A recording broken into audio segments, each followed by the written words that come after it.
Hello everyone, and today we're going to be talking about a mod for Total War Rome Remastered, Barbarian Invasion, and this is the Ruins of Rome mod. So this mod pushes the start date back to 500 AD. So remember we talked about the Barbarian Invasion mod, the late campaign mod that adds a 410 start date. And that was a kind of a cool mod, but this one is a little... I want to say a little more, it pushes the boundaries a little more because it pushes the start date, over a century. Now, as you can see, the big bad of this campaign is not the Huns, but the Avars, right? But again, very similar sort of faction. I even think their start position is extremely similar. And then, of course, the starting situation is totally different because, of course, the Western Roman Empire has collapsed. In their place in Italy, you have the Ostrogothic kingdom, right? So there are a couple things about this mod that show that it's not fully finished.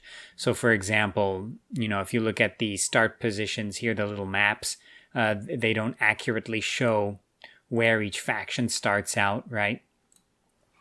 The other thing is a lot of the factions that were emergent in Vanilla Barbarian Invasion are now present on the map from the start, like the Slavic tribes and the Romano-British. So additionally, you have a couple of new emergent factions. So instead of the Western Romans being on the map from the start, which of course they can't be, you have an emergent sort of Western Roman rebels faction that can emerge wherever, right? Usually, I think Italia, from what I've seen. And additionally, you have the Armenians as an emergent faction in the east.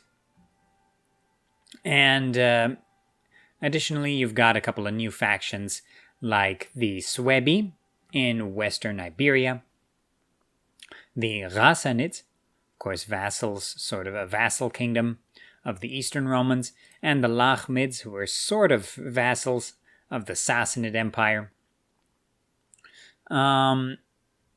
What else?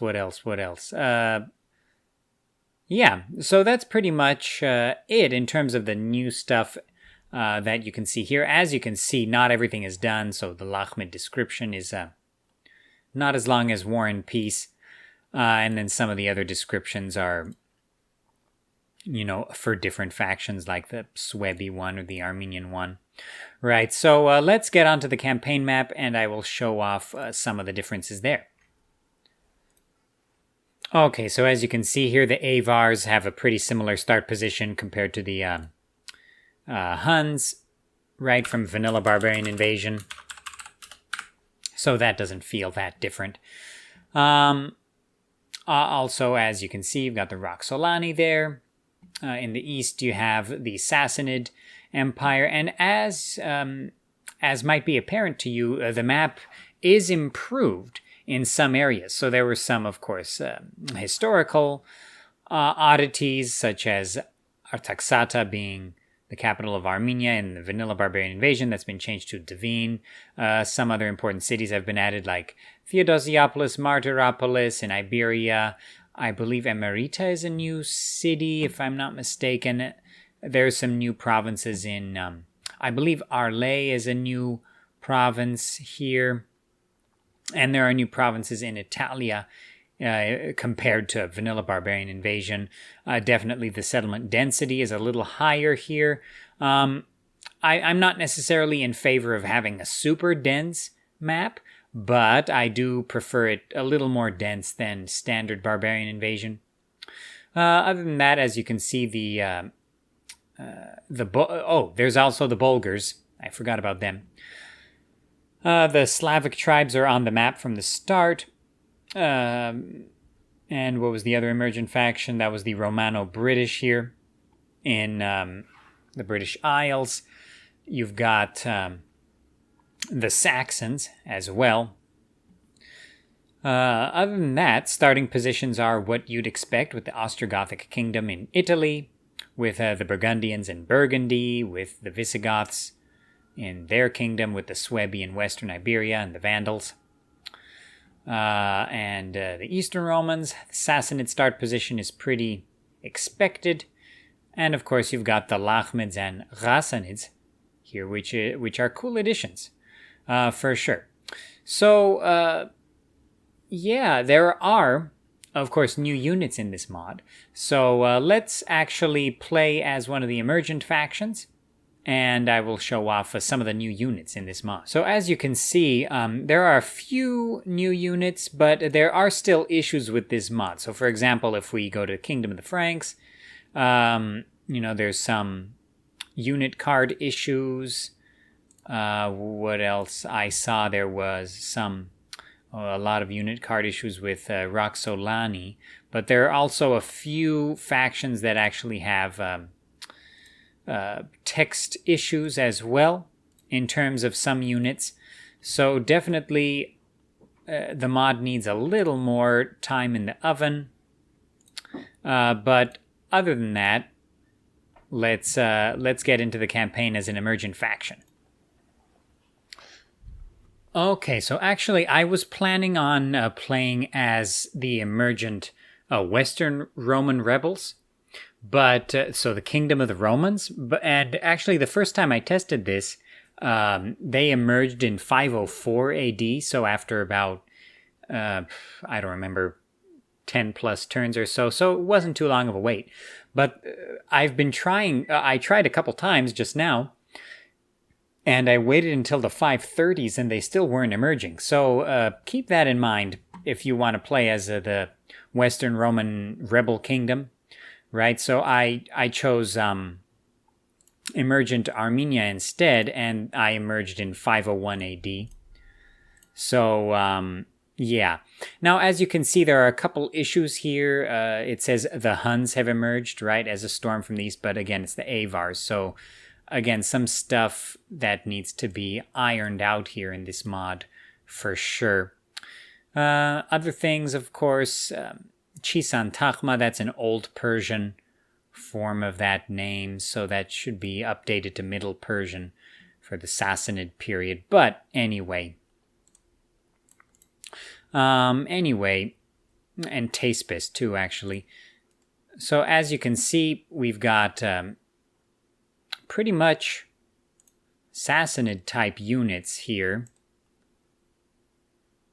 But we also have a couple of unique units, including the Armenian cavalry, and I want to see what the general is. Yeah, it's the cataphracts. So, yeah, pretty much the Sassanid roster with a couple of additions here. So let's get into a battle. So actually we've rebelled. We've got 3 provinces here, so that's actually kind of nice. So let's take our troops here. How many troops do they have there? Let's go after them. Okay, so we'll see the... Oh, interesting. So no unit card issue for the Sassanid Armenian cavalry, but the one for Armenia does have an issue. So again, some things to be ironed out in this mod for sure. As you saw, there were those textual issues, some unit card issues, but it's looking good. It just needs perhaps a patch or two.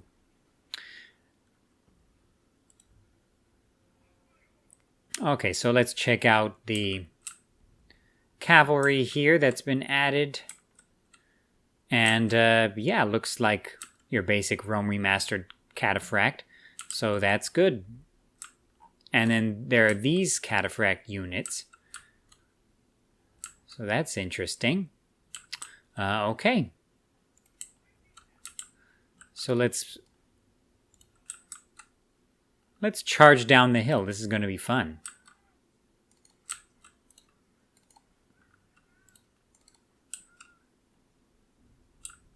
And our horse archers will just harass them.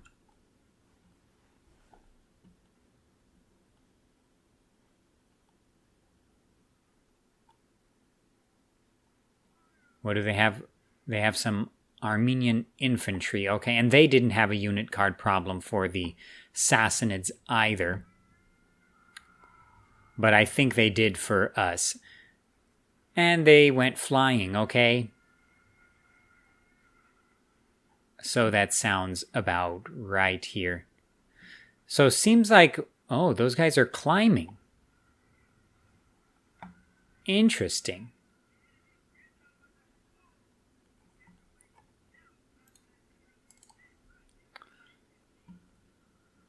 And we've lost just a couple of cavalrymen to the enemy cataphracts, it looks like. So yeah, that battle went actually pretty nicely. There are some new units for the Romans, for example. You have a unique, I want to say, what was it, Comitatenses, and there was actually a unit that had an issue. I'll put up a clip of that right now. But yeah, as you can see, this mod adds quite a bit to the Barbarian Invasion campaign. The new start date makes it feel very different. There is still, of course, the nomadic enemy to contend with, the Avars. But I think it's a pretty good mod. I think it has a lot of potential, especially if it was moved to perhaps a bigger map, had even more provinces, even more development, even more factions. Could definitely make this mod one of the nice major mods for Total War Rome Remastered added to the ranks. I don't think it's quite there yet. It still feels very vanilla in a lot of places. There's a lot that has not been altered that needs to be changed. So, yeah, other than that, that's pretty much everything I wanted to say about this mod, Ruins of Rome. Check it out on the Steam Workshop through the link in the description below. If you are interested in the historical Total Wars and their mods, consider liking this video, subscribing to the channel, consider supporting the channel. There are links in the description for Patreon and for becoming a YouTube channel member to help out the channel. Really helps me keep this channel going because, yeah, it does. Okay. All right. If you like the video, leave a like, and I will see you in the next one later.